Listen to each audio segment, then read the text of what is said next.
Good afternoon, I'm Seth Hart, the Program Assistant for Fine Arts at the Wayne County Extension Office. And to any beginner out there listening, welcome. This is going to be another segment on watercolor, and I wanted to review that, but at the same time, take it a step further and show you a little bit more about overlapping as well as value in general. So I'm going to be covering primarily value in this lesson because we're working from a very light color to a very dark color, and this is like a monochromatic lesson where we're using various tones of the same color, and in this case it will be blue in our mountain design. So this is going to be helpful as far as learning more about value, and also going to help train you to draw landscapes, or in this case mountainscapes. So what I've started out with before I get started on the lesson itself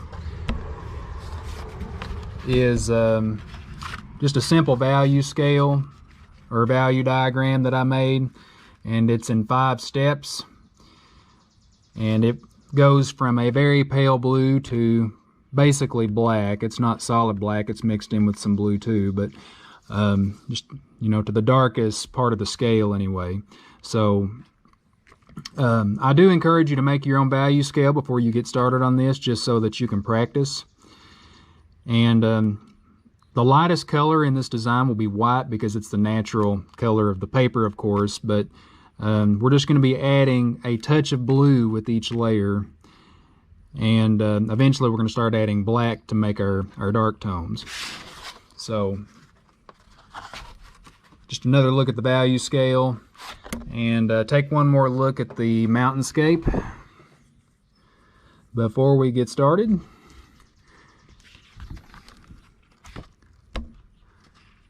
And this should not take you long to do. It's a very quick exercise. We're going to be working on watercolor paper.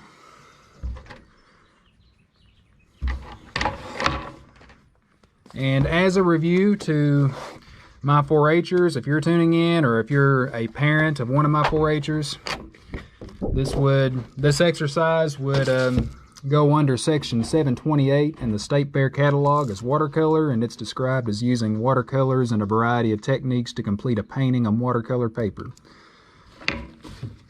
Just as simple as that. So I'm going to be using a soft bristled paintbrush. The soft bristles allow the liquid to flow better, so keep that in mind. And I have a palette here that obviously has had a lot of use. I know that you may not be able to tell where the blue is, but I have it right here, and I'm also going to be using black, so those are the only 2 colors. And I'm going to dip my brush in water first, and I'm just going to add a touch of blue, not much.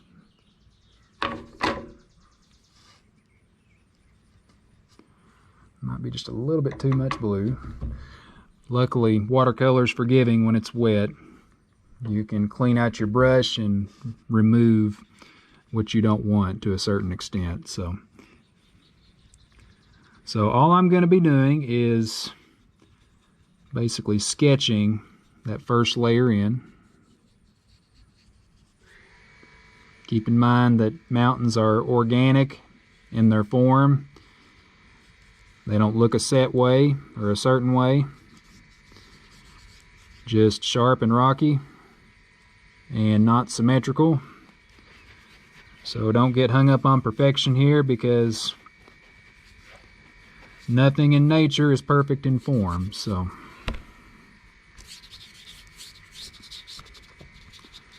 it's going to be our first layer, and this will be our background. When you're looking at a landscape, things that are seen from miles away won't be as vivid. They'll be more hazy looking. So this demonstrates that aspect of it. So what I'm going to be doing next is adding a touch more blue for my second layer. Be sure that you dip that brush in water first. And we will paint in the next layer.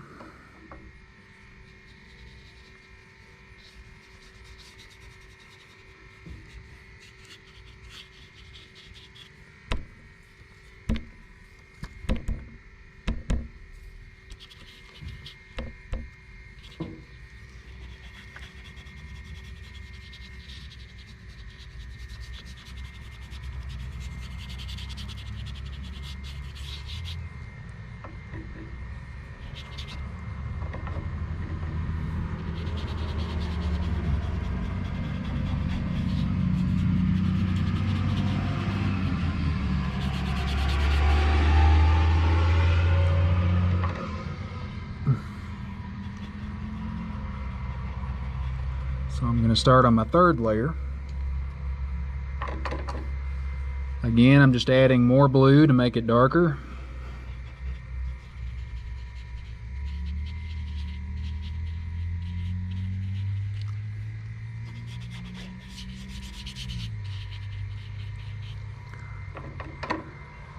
Make these edges sharp as you go.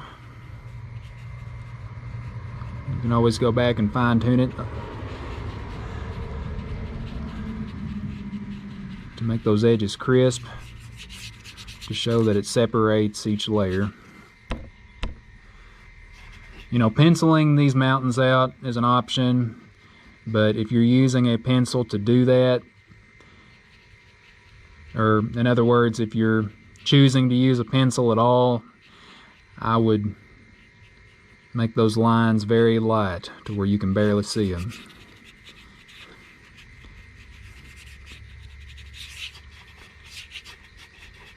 It's hard to mess mountains up, so I'm just drawing them in with paintbrush, pretty much making it up as I go. Okay, so for our next layer, I'm going to get more blue on my brush, but this time I'm going to add a little bit of black because we're working our way into the darkest parts.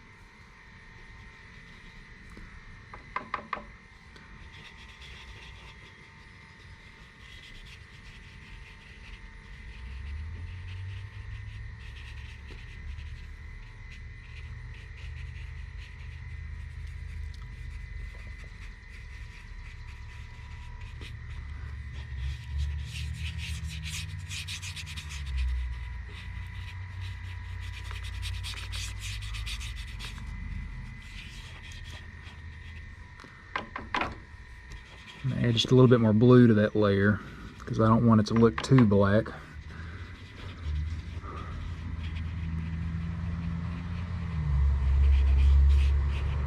So again, getting back to the fact that watercolors are more forgiving than some mediums, you can go back and correct things if you need to more easily.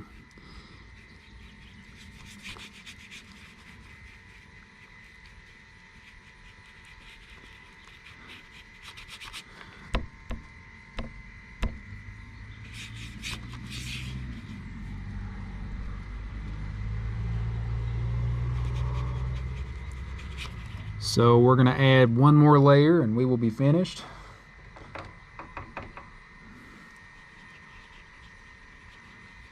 This is pretty much solid black at this point.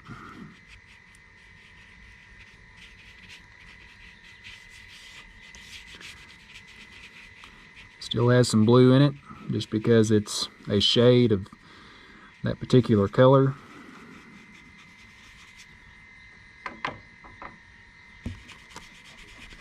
So it's like a deep navy.